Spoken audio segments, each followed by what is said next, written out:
bem-vindos ao Baú IPP.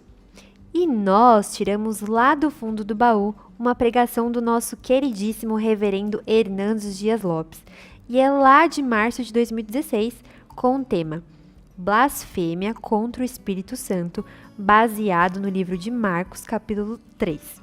Eu vou ler aqui para vocês. Então, ele foi para casa, não obstante, a multidão afluiu de novo de tal modo que nem podiam comer. E quando os parentes de Jesus ouviram isto, saíram para o prender, porque diziam, está fora de si. Os escribas que haviam descido de Jerusalém diziam, ele está possesso de Beelzebu, e é pelo maioral dos demônios que expele os demônios.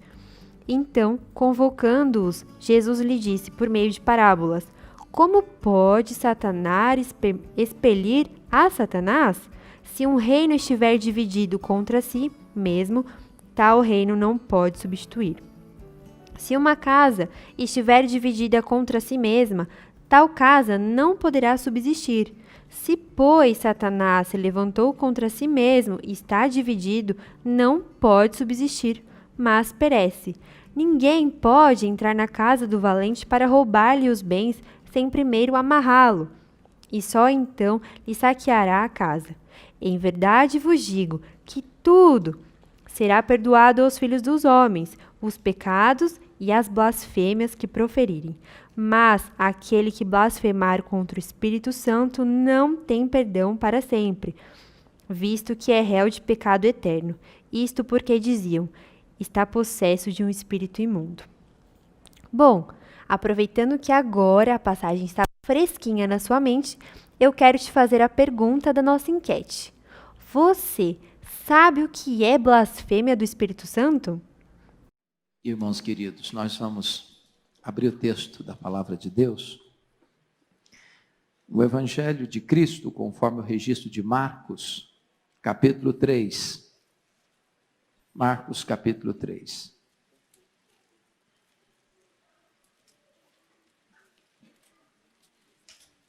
Faremos a leitura dos versos 20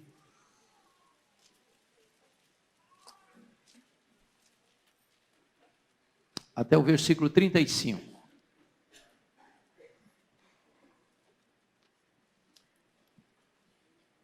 Esse é um dos textos mais solenes da Bíblia,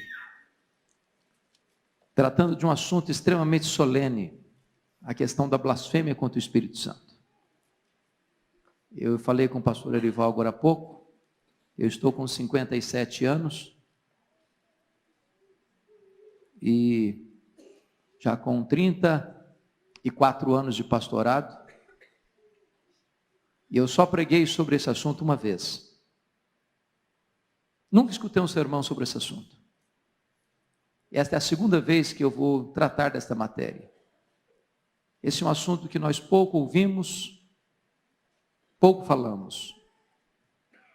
E eu gostaria, portanto, da sua máxima atenção nesta noite, para nós compreendermos à luz da Escritura o que é este solene assunto chamado blasfêmia contra o Espírito Santo. Vamos ler o texto. Leia comigo, a uma só voz, vamos ler versos 20 a 35, de Marcos capítulo 3. Então, ele foi para casa. Não obstante, a multidão afluiu de novo, de tal modo que nem podiam comer. E quando os parentes de Jesus ouviram isto, saíram para o prender, porque diziam, está fora de si. Os escribas que haviam descido de Jerusalém diziam, ele está possesso de Beelzebu, e é pelo maioral dos demônios que ele expele os demônios. Então, convocando-os Jesus, lhes disse, por meio de parábolas, como pode Satanás expelir a Satanás? Se um reino estiver dividido contra si mesmo, tal reino não pode subsistir. Se uma casa estiver dividida contra si mesma, tal casa não poderá subsistir. Se, pois, Satanás se levantou contra si mesmo e está dividido, não pode subsistir, mas perece. Ninguém pode entrar na casa do valente para roubar-lhe os bens, sem primeiro amarrá-lo, e só então lhe saqueará a casa. Em verdade vos digo que tudo será perdoado aos filhos dos homens, os pecados e as blasfêmias que proferirem. Mas aquele que blasfemar contra o Espírito Santo não tem perdão para sempre, visto que é réu de pecado eterno. Isso porque diziam: está possesso de um espírito imundo. Nisso chegaram sua mãe e seus irmãos, e tendo ficado lá de fora, mandaram chamá-lo. Muita gente estava sentada ao redor dele e lhe disseram: olhe, tua mãe, teus irmãos e irmãs estão lá fora à tua procura. Então ele lhes respondeu dizendo: quem é minha mãe e meus irmãos? E correndo olhar pelos que estavam assentados ao redor, disse: eis minha mãe e meus irmãos. Portanto, qualquer que fizer a vontade de Deus, esse é meu irmão, irmã e mãe. A blasfêmia contra o Espírito Santo.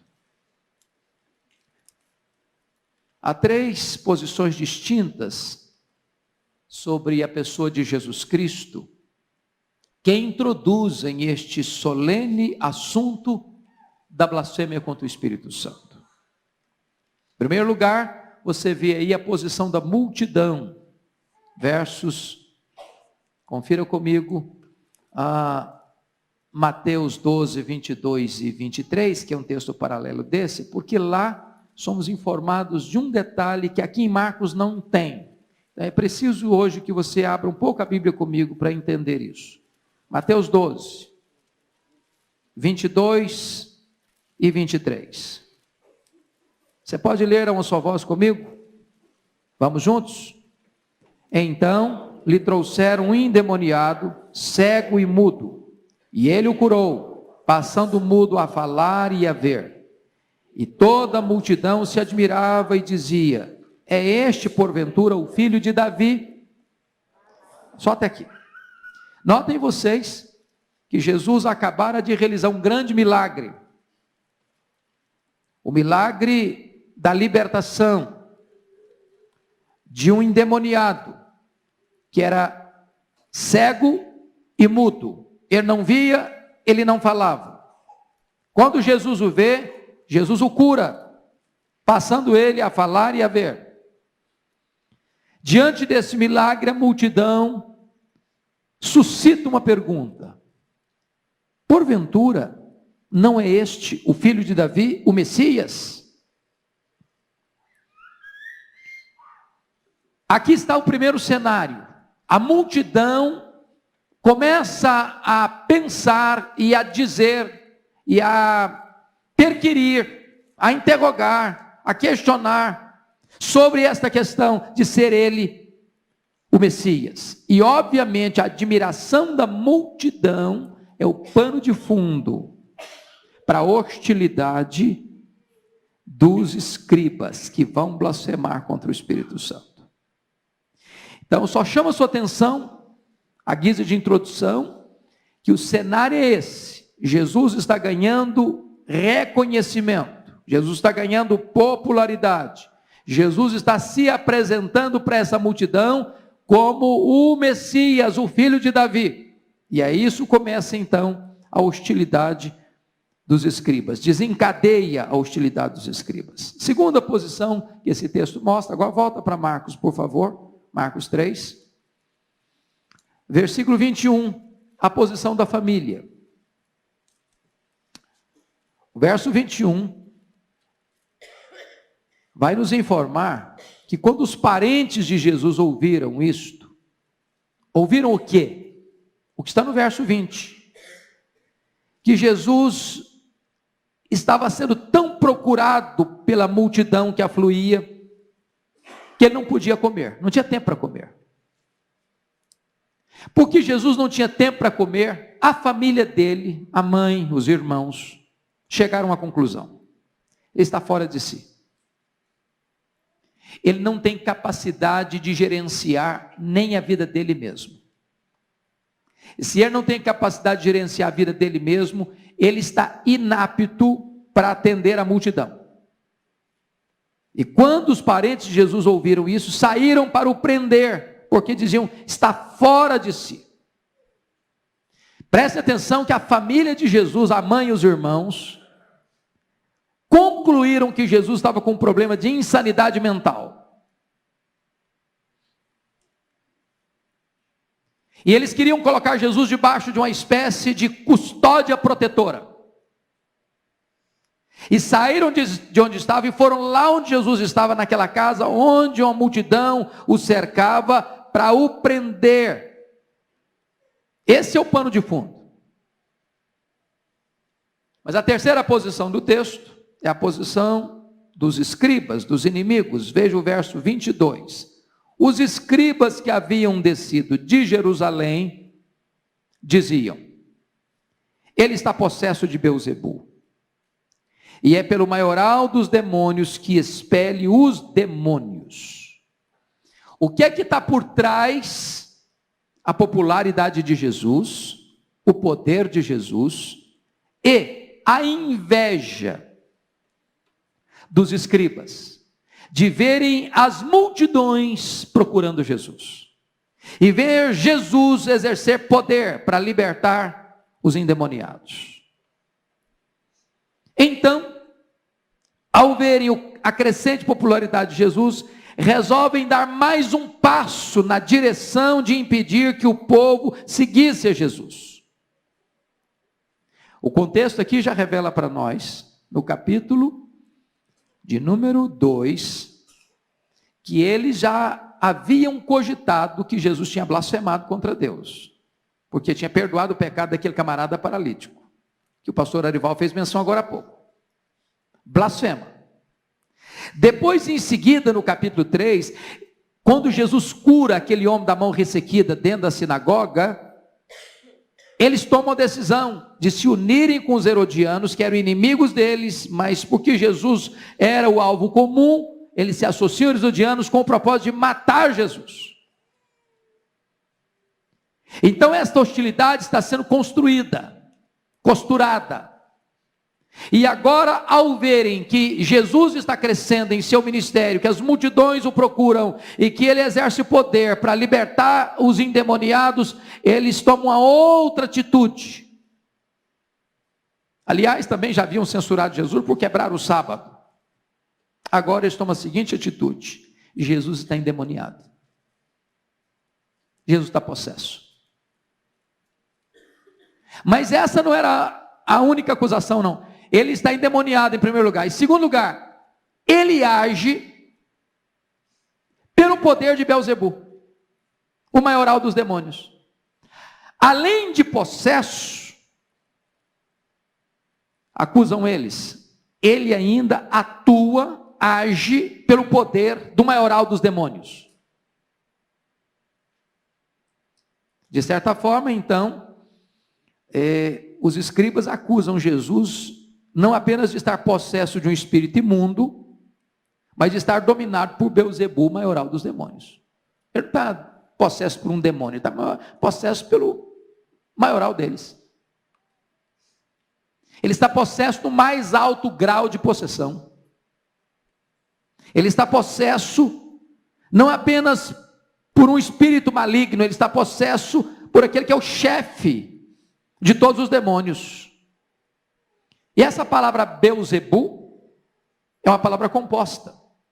Ela significa o seguinte: Baal, que significa Senhor, e Zebul, que significa mosca. Portanto, Beelzebul, numa tradução literal, seria o Senhor das moscas. E aqui o grande problema é que os escribas estavam transformando a encarnação do Deus misericordioso que viva redimir o seu povo em encarnação do maligno. E mais, transformando Jesus num diabo que faz o bem, num diabo ainda mais ardiloso, mais sutil. Esse é o pano de fundo. Então, hoje eu quero tratar de dois assuntos. Primeiro, o que não é a blasfêmia, e segundo, o que é a blasfêmia contra o Espírito Santo. Primeiro vamos ver o que não é a blasfêmia contra o Espírito Santo. 6 fatos podem ser aqui confundidos com a blasfêmia contra o Espírito Santo. Eu gostaria que os irmãos atentassem para isso. Primeiro, blasfêmia contra o Espírito Santo não é a incredulidade final. Dr. Billy Graham, no seu livro O Espírito Santo, diz que a blasfêmia contra o Espírito Santo é a rejeição total e irrevogável de Jesus Cristo até o final da vida. Penso que nesse quesito ele equivocou-se. Por quê? É verdade que uma pessoa que se mantém incrédula até o último suspiro da vida, ele não tem perdão. É claro isso. É claro. Porque não há salvação depois da morte. Então o cara morreu incrédulo, cometeu um pecado, não tem perdão, porque a partir daí não tem mais chance mesmo. Mas não é desse assunto que Jesus está tratando aqui. Não é desse assunto que Jesus está tratando aqui. O contexto prova que Jesus está falando que o pecado imperdoado é um pecado que se comete não no leito da enfermidade, mas antes da morte. Jesus está se referindo àquele pecado que os escribas estão cometendo. De dizer que ele é possesso, ele é endemoniado. E ele expulsa demônios, não pelo poder do Espírito Santo, mas pelo poder de Beelzebul. Portanto, não é a incredulidade final, que é a questão da blasfêmia contra o Espírito Santo. Segundo, blasfêmia contra o Espírito Santo não é rechaçar por um tempo a graça de Deus. Não é. Você há de convir que muitas pessoas vivem na ignorância, na desobediência por longos anos. E depois são convertidas a Cristo. Eu acho que dentro desse auditório, nós poderíamos ter várias pessoas aqui que viveram muitos anos na ignorância, ou na rebeldia. Talvez nasceram em lares cristãos, mas abandonaram, nunca quiseram. De repente, num dado momento, Deus chamou, o coração se quebrantou, eles vieram a Cristo. Por um tempo, Paulo rejeitou a graça de Deus. Foi recalcitrante. Os próprios irmãos de Jesus, diz a Bíblia, não criam nele. Só o fizeram depois da ressurreição de Jesus. Portanto, a blasfêmia contra o Espírito Santo não é rechaçar por um tempo a graça de Deus. Terceiro, o que não é a blasfêmia contra o Espírito Santo? A blasfêmia contra o Espírito Santo não é a negação de Cristo. Há muitas pessoas que hoje negam a Cristo. O próprio Paulo fez isso. Os próprios irmãos de Jesus fizeram isso. O próprio Pedro negou Jesus.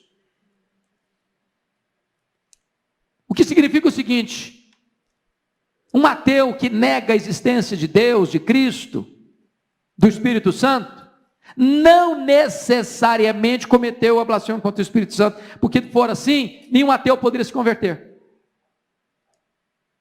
Portanto, blasfêmia contra o Espírito Santo não é a negação de Cristo. Quarto lugar, a blasfêmia contra o Espírito Santo não é a negação da divindade do Espírito Santo. Porque se fosse isso, nenhum unitarista poderia ser salvo. Se fosse assim, então nenhum membro da seita das Testemunhas de Jeová, que negam a divindade do Espírito Santo, poderiam ser convertidos. Então, obviamente, Jesus não está tratando dessa matéria aqui. Alguém que negue a divindade do Espírito Santo. Quinto lugar, o que não é a blasfêmia contra o Espírito Santo? A blasfêmia contra o Espírito Santo não é a mesma coisa que os pecados contra o Espírito Santo. Por exemplo, a Bíblia fala de alguns pecados contra o Espírito Santo. Querem ver? Eu preciso que você me acompanhe. Efésios 4:30, vamos lá.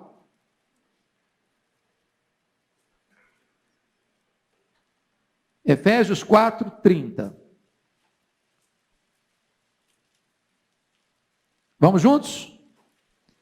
E não entristeçais o Espírito de Deus, no qual fostes selados para o dia da redenção. Eu pergunto a vocês, um crente pode cometer esse pecado? Sim. Essa carta está sendo escrita por uma igreja.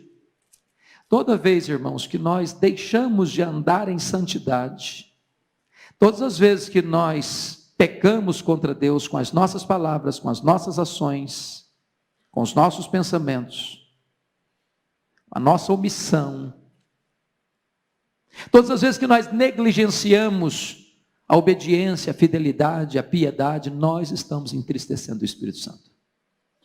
Que coisa terrível é entristecer o Espírito Santo. Que coisa ingrata é entristecer o Espírito Santo. Mas entristecer o Espírito Santo não é a blasfêmia contra o Espírito Santo. Porque quem entristece o Espírito Santo pode pedir perdão e novamente ter seu relacionamento restaurado com ele, mas quem blasfema contra o Espírito Santo não tem perdão nem neste mundo, nem no vindouro, é réu de pecado eterno. Segundo, abra sua Bíblia comigo em 1 Tessalonicenses 5,19. 5,19. O que está escrito aí? Vamos juntos? Não apagueis o Espírito. Eu pergunto a você, um crente pode apagar o Espírito? Sim. Essa carta foi escrita para uma igreja. A ideia é que o Espírito Santo como uma chama. Como é que você apaga uma chama? Tirando o combustível, jogando terra em cima.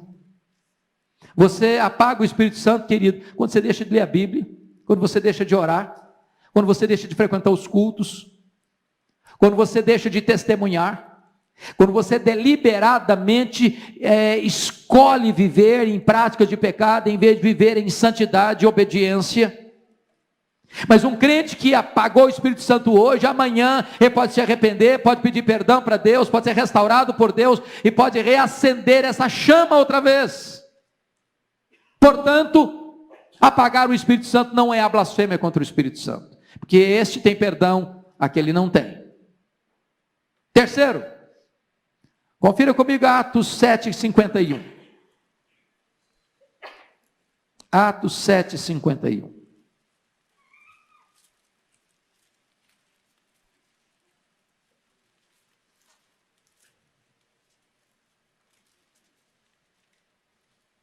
Vamos juntos?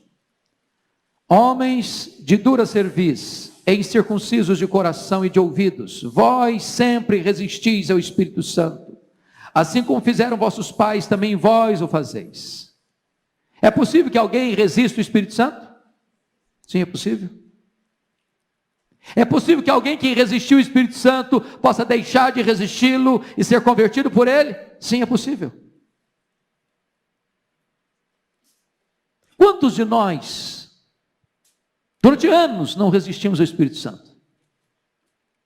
Quantas pessoas que ouviram o Evangelho 1, 2, 10, 50 vezes e fecharam a porta do coração, e endureceram, resistiram, mas houve um momento em que esta resistência foi vencida, que as armas foram arriadas, que essas pessoas se renderam. Portanto, a blasfêmia contra o Espírito Santo não é resistir ao Espírito Santo. Para esse tem perdão, para a blasfêmia não tem. Quarto e último lugar, quinto e último lugar, aliás, a blasfêmia contra o Espírito Santo não é a queda dos salvos, até porque nós entendemos que uma vez salvo, salvo para sempre. Nós entendemos que a salvação não é uma dádiva que Deus dá e que Deus toma. Portanto, prestem bem atenção nisso. Nenhum salvo, verdadeiramente salvo, não estou falando de membro de igreja, estou falando de filho de crente. Nenhum salvo, convertido, nascido de novo, selado com o Espírito Santo, cujo nome está escrito no livro da vida, pode cometer o pecado da blasfêmia contra o Espírito Santo. Por quê? Porque um crente pode cair. Davi caiu. Pedro negou Jesus. Mas quando um crente cai, ele se arrepende. Deus o levanta, Deus o restaura. E ele continua a sua vida de fidelidade a Deus. Mas a blasfêmia contra o Espírito Santo não tem perdão. Se não tem perdão, é porque a pessoa que o comete jamais foi salvo. Porque é impossível ser salvo e depois não ter mais perdão e perecer eternamente. Então, dito isto, eu gostaria de examinar com os irmãos o que é a blasfêmia contra o Espírito Santo. É o segundo ponto. Essa palavra blasfêmia significa injuriar, caluniar, vituperar, difamar, falar mal. Se você ler à luz do Velho Testamento, lá no livro de Levíticos, capítulo 24, versículo 16, a blasfêmia contra Deus era um pecado capital. A pena era a morte. É por isso que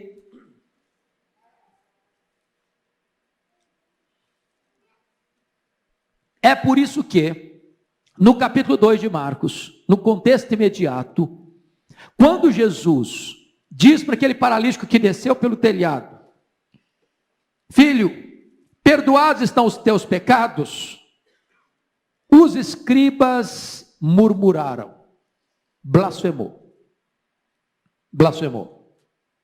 Porque naquele momento Jesus estava se colocando no lugar de Deus, porque de fato ele era Deus, e é Deus, e será Deus eternamente.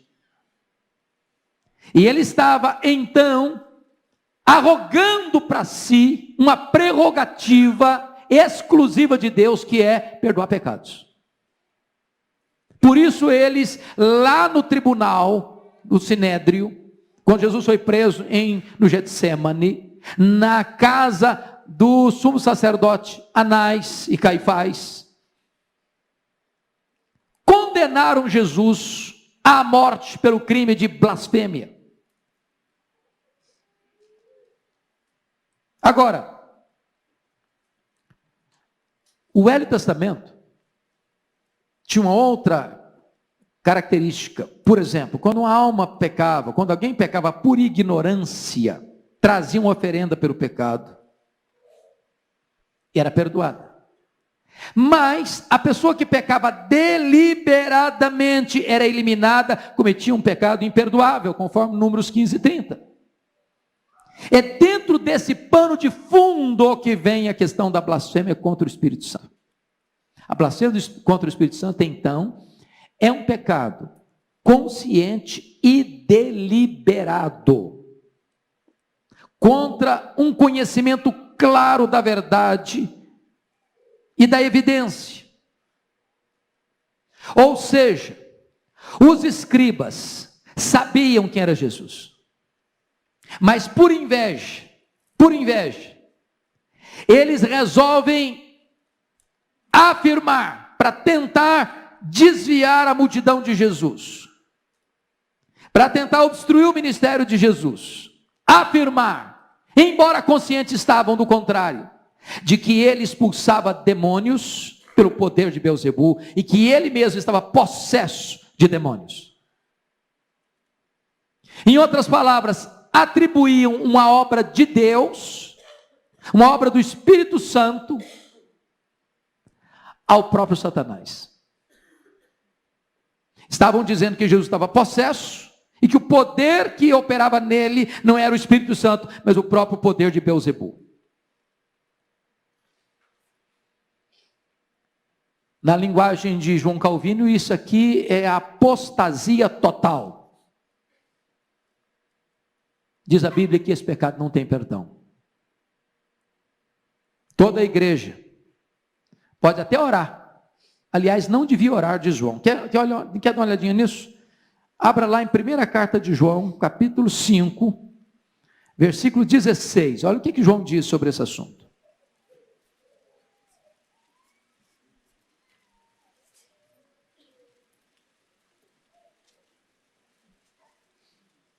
João 5,16. 1 João 5,16. Está escrito assim: se alguém vir a seu irmão cometer pecado não para a morte, pedirá e Deus lhe dará vida. Aos que não pecam para a morte. Há pecado para a morte, por esse não digo que rogue. Não tem perdão. Não tem perdão. Diz Marcos 3,29. Voltando lá para Marcos 3,29, é réu de pecado eterno. E Mateus 12,32 diz que não tem perdão nem neste mundo, nem no vindouro. E aqui então eu quero examinar esse texto com vocês, olhando 4 verdades. Primeiro, vamos observar então a acusação. Você repete comigo o versículo 22, Marcos 3,22, vamos juntos? Todos juntos? Vamos ver a acusação contra Jesus? Os escribas que haviam descido de Jerusalém, diziam: ele está possesso de Beelzebul, e é pelo maioral dos demônios que expele os demônios. Essa era a acusação. Por inveja, deliberada e conscientemente, estão acusando Jesus de ser um aliado e um agente de Satanás. Acusando Jesus de estar possesso dos demônios e agindo em nome e no poder do maioral dos demônios. Eles estão acusando Jesus aqui de estar em parceria com Satanás, de estar agindo conluiado com Satanás, que ele estava expulsando demônios pelo poder derivado desse espírito mau. Essa é a acusação, essa é a essência do pecado da blasfêmia contra o Espírito Santo. Agora vamos ver em segundo lugar a refutação de Jesus. A refutação de Jesus está nos versos 23 a 26. E nós já lemos esse texto, e Jesus refuta isso contando duas parábolas: do reino dividido e da casa dividida. Nenhum reino pode manter-se de pé se ele está dividido, se ele está lutando contra ele mesmo. Não faz sentido a linguagem deles, porque se Satanás está expulsando Satanás, se Jesus, possesso de demônios, no poder do maioral dos demônios, está expulsando demônios, então Satanás está lutando contra ele mesmo. Ele endoidou, perdeu o juízo, não prevalece. Esse reino cai, entra em colapso.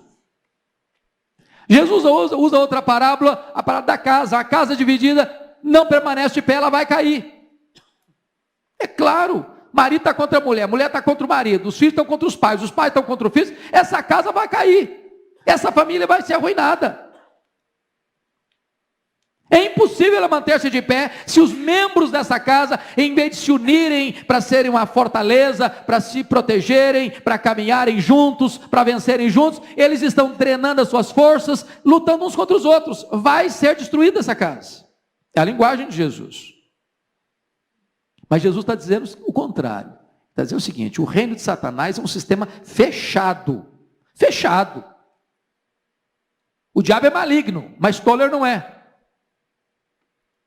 Ele é maligno, sim, mas ele não luta contra ele mesmo. Ele não destrói seu próprio reino. Quer um exemplo disso?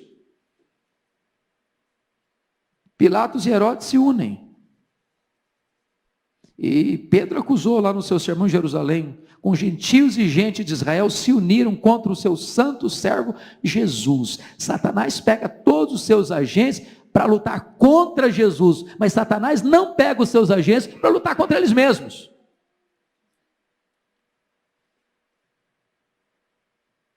Jesus explica, portanto, isso. Deixa claro isso. Então, tem acusação, tem refutação. Vamos ver em terceiro lugar a explicação de Jesus. Versículo 27. Você leu o 27 comigo? Ninguém pode entrar na casa do valente para roubar-lhe os bens, sem primeiro amarrá-lo, e só então lhe saqueará a casa. Então vamos ver uma coisa aqui. Jesus vai destrinchando isso e dizer o seguinte: ó, vocês estão muito enganados. O diabo está unido, o reino dele está unido, ele não luta contra ele mesmo. Como é que esse reino de Satanás pode ser invadido? Eu disse: Satanás é um valente. Jesus não nega a sutileza e o poder de Satanás, não, ele é um valente. Satanás tem uma casa, e Lucas nos informa que ele guarda em segurança todos os seus bens. Eu pergunto a vocês: que bens são esses que Satanás guarda na sua casa em segurança? Que bens são esses? Dinheiro, dólar, ouro, petróleo. Que bens são esses? São as pessoas. E aqui Jesus está dizendo uma coisa soleníssima, preste bem atenção aqui. Só existem duas categorias de pessoas no mundo: as pessoas que estão no reino da luz e as pessoas que estão no reino das trevas. As pessoas que estão debaixo do domínio de Deus e as pessoas que estão debaixo da potestade de Satanás. As pessoas que estão na casa de Deus e as pessoas que estão na casa do diabo. Não tem ninguém neutro, não tem ninguém em cima do muro, não tem ninguém que fique numa região neutra, cinzenta. Não! Não! Portanto, esse negócio, eu sou amigo do Evangelho. Não, você pode ser amigo do Evangelho, mas você está perdido. Até você vir para o Evangelho, você está perdido. Ah, sou filho de crente. Você é filho de crente, sim, mas se você não nasceu de novo, você está perdido. Ah, mas eu sou presbiteriano. Você pode ser presbiteriano, mas se você não nasceu de novo, você está perdido. Ah, mas eu leio a Bíblia, eu já até fiz curso de teologia. Você pode ler a Bíblia, fazer curso de teologia, mas se você não nasceu de novo, você está perdido. Não tem meio termo. Não tem meio termo. Aí Jesus está dizendo o seguinte: para você entrar na casa do valente, você tem que fazer uma coisa. Você tem que fazer uma coisa. E Lucas diz o seguinte: você tira a armadura em que ele confiava, a panóplia dele. Segundo, você amarra o valente. Terceiro, você saqueia a casa do valente. O que Jesus está dizendo? É que ele, Jesus, veio ao mundo para destruir as obras do diabo. É que ele veio ao mundo para arrancar a armadura do diabo em que ele confiava. É que Jesus veio ao mundo para amarrar o diabo. E essa é a linguagem lá de Apocalipse capítulo 20. Isso não significa que Jesus está inativo, não. Isso significa que o diabo não tem poder de impedir o avanço da igreja, o crescimento da igreja, a conversão de todos aqueles a quem Deus escolheu, por quem Cristo morreu e a quem Deus chama com um chamado eficaz. Louvado seja o seu nome. O que Jesus está nos dizendo aqui, irmãos, é que ele, Jesus tem autoridade sobre Satanás. Ele não está sob a autoridade de Satanás, expulsando demônios pelo poder de Satanás. Ele, Jesus, tem autoridade sobre Satanás. E ele, Jesus, veio ao mundo para arrancar a armadura do diabo. Ele, Jesus, veio ao mundo para amarrar o valente. Ele veio ao mundo para saquear a casa do valente. E todo momento em que a igreja se reúne para adorar a Deus e prega o evangelho, uma pessoa se converte, é Jesus saqueando a casa do diabo. Louvado seja o seu nome. Jesus está nos informando aqui que ele tem poder para libertar os cativos das mãos de Satanás. E eu não sei como é que está a sua vida hoje, mas se você conhece a sua história, se você está notando que Satanás está amarrando você, que Satanás está cirandando com você, que Satanás está fazendo de você um joguete na mão dele, você é um escravo dele, você vive na dependência dele, fazendo o que ele quer, fazendo o que ele deseja, cumprindo os propósitos dele, em nome de Jesus, nesta noite, Jesus pode libertar você. Pode libertar você.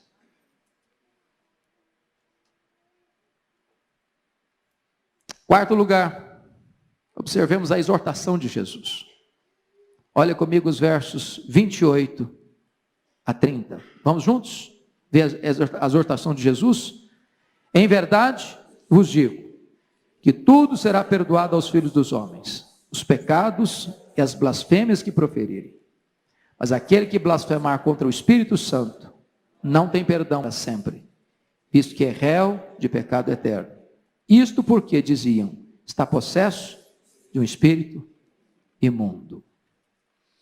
Notem que Jesus está tratando de um assunto tão solene que ele começa assim: em verdade vos digo, que tudo será perdoado aos filhos dos homens, os pecados e as blasfêmias. Obviamente, perdoado se houver arrependimento e confissão. Jesus está dizendo que automaticamente você pode pecar, pode blasfemar, que ele está te perdoando, não.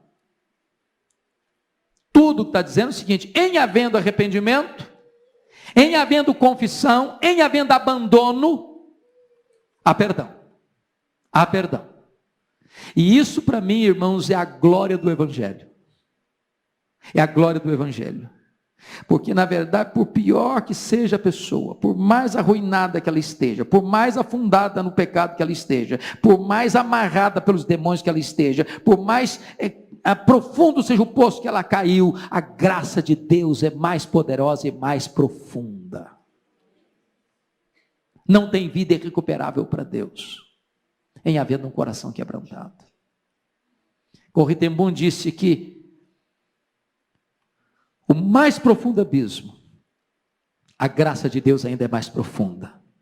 E Adolfo Paul diz, o monte mais alto da maldade é sobrepujado pelo cume da graça de Deus. Então isso é uma esperança gloriosa. Há perdão, há perdão, há perdão. Mas há um imenso perigo. Qual o perigo? O perigo de se cruzar a linha divisória da paciência de Deus. E preste atenção. A blasfêmia não é um pecado de ignorância. Eu não sabia que eu tinha blasfemado contra o Espírito Santo. Meu Deus, o que eu vou fazer agora? Estou arrependido. Mas não tem mais jeito para mim? Não. Esse não é um pecado que uma pessoa comete por ignorância. A blasfêmia é aquele pecado que a pessoa, embora seja informada, embora conheça a verdade, embora a sua mente esteja iluminada pela verdade, ele deliberada, conscientemente, ele repudia e rejeita essa verdade. Mesmo consciente, ele atribui o que é de Deus a Satanás. Mesmo consciente, ele diz que Jesus não é o enviado de Deus, é o enviado de Satanás, e que o Espírito Santo não é quem atua em Jesus, mas o poder de Beelzebul. Para essa pessoa não tem perdão, até porque essa pessoa jamais conhecerá o que é arrependimento.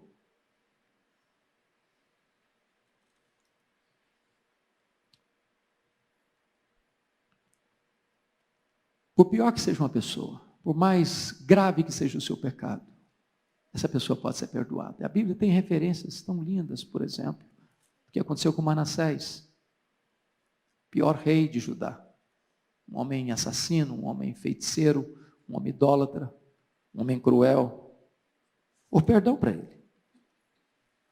O perdão para Davi, adulterou, mandou matar, marido da mulher com quem adulterou. O perdão para ele. Saulo perseguiu a igreja, foi um monstro. O perdão para ele. Mas a blasfêmia contra o Espírito Santo não tem perdão. Quem pratica esse pecado atravessa a linha divisória da oportunidade e torna-se réu de pecado eterno. Esse processo de endurecimento chega a um ponto em que é impossível que essa pessoa seja renovada para o arrependimento. Deus entrega essa pessoa uma disposição mental reprovável. E ela comete o pecado para a morte. O pecado que não tem perdão, nem neste mundo, nem no vindouro. É réu de pecado eterno. Só lhe resta uma expectativa horrível de juízo. Ou você pode perguntar, por que uma pessoa que comete a blasfêmia contra o Espírito Santo não tem perdão? Por que ela não pode ser perdoada? Porque aqueles que cometem dizem que Jesus é ministro de Satanás. Dizem que a fonte do seu poder não é o Espírito Santo, mas Beelzebul. É imperdoável porque essas pessoas rejeitam o Espírito Santo e a Cristo, dizendo que o Salvador é ministro de Satanás. É imperdoável porque é um pecado consciente, intencional e deliberado de atribuir a obra de Cristo pelo poder do Espírito Santo a Satanás. É imperdoável porque constitui uma irreversível dureza de coração.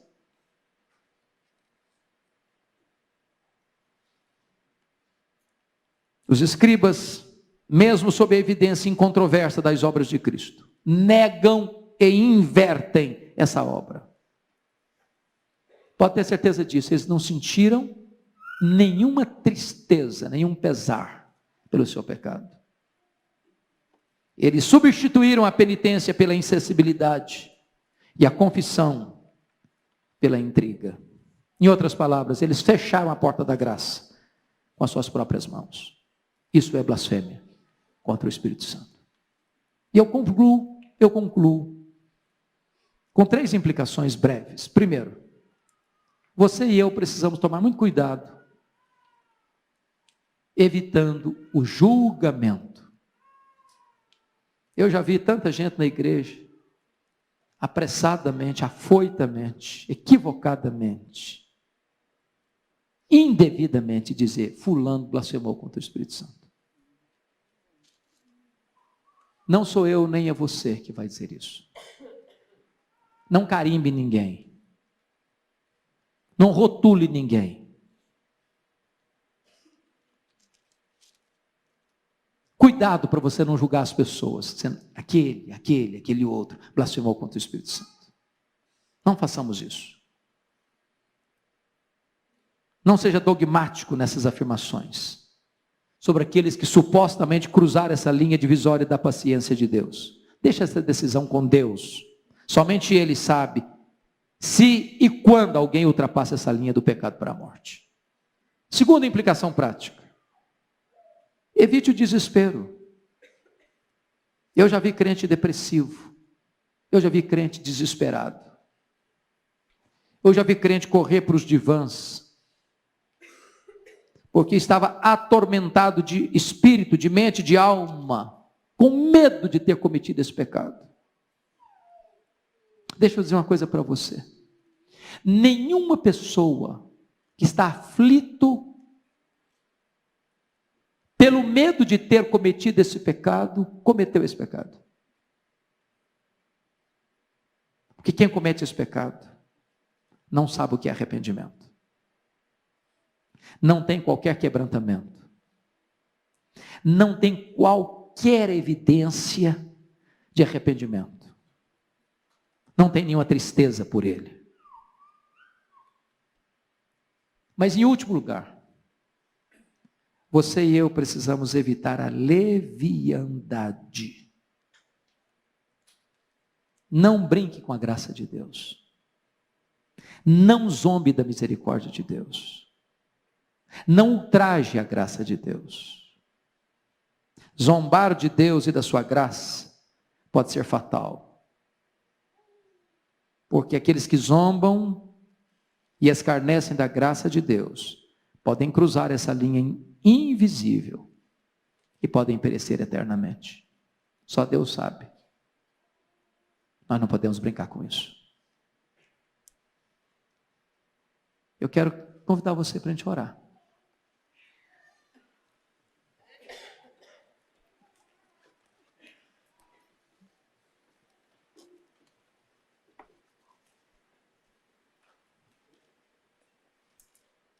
Eu sei que Deus nos chamou para pregar o Evangelho. Ao pregarmos o Evangelho, pessoas vão reagir, como os escribas reagiram.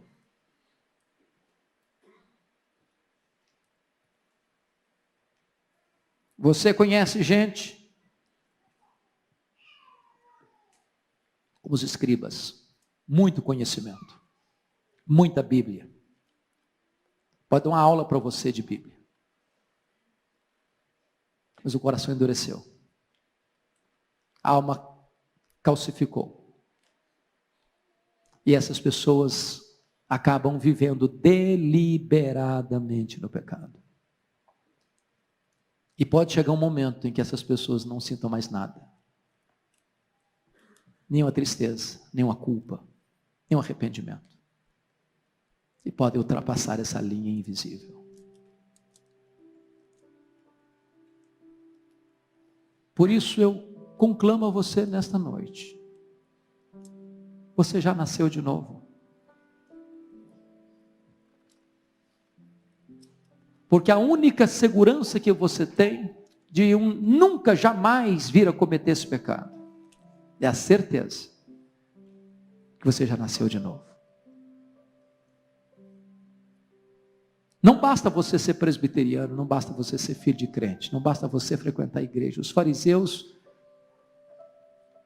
produziram a sua classe mais erudita, os escribas.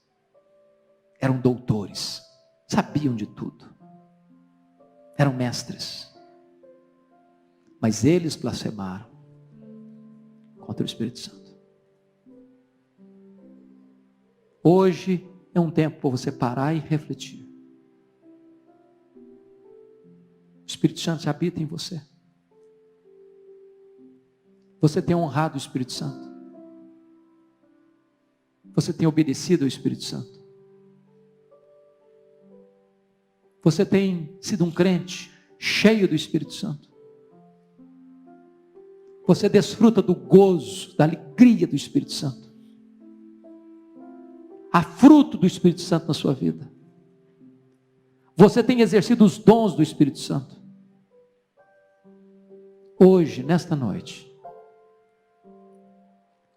você pode tomar essa decisão. Eu quero, eu preciso, eu careço. Eu quero ser cheio do Espírito Santo. Se você quer colocar a sua vida diante de Deus nessa noite, entregar seu coração para Ele, ter a gloriosa certeza, segurança da vida eterna, e viver uma vida cheia do Espírito Santo, para não entristecê-lo, não apagá-lo, não ultrajá-lo, não desobedecê-lo, jamais vir a cometer esse pecado que não tem perdão. Se você anseia por isso, fique em pé onde você está. Eu quero orar pela sua vida nesta noite. Graças a Deus. Mais alguém? Mais alguém? Fique em pé. Graças a Deus. Graças a Deus. Mais alguém? Fique em pé. Eu quero orar em seu favor. Louvado seja o Senhor. Louvado seja Deus. Louvado seja Deus. Bendito Deus, nós te adoramos nesta noite.